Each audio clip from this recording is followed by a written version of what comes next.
Povel fuj môže vašemu šteniaťu zachrániť život. Ste na prechádzke v lese, pes tam niečo nájde, chce to zožrať a vy potrebujete, aby čo? Od toho odskočil a nechal to tak. Presne na tento účel máme povel fuj. Znamená, nepribližuj sa k tomu, nezdvíhaj to, neber to do pusy, poď od toho preč a už sa k tomu nevracaj. A teraz sa pozrieme na Agiho skvelé výkony. Agi, fuj, vynikajúco. Poď, nechajú, poď. Fuj, Agi, hezky. Šup a ideme preč. Poď, necháme bobeček. Výborne, výborne. Moc dobre. Fuj, Agi, fuj, výborne.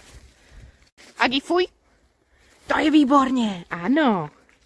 Ak už štenia niečo drží, povel fuj znamená pusto, odiď od toho a nevracaj sa k tomu. Agi, fuj, Agi, fuj, výborne, tady máš. Šiko.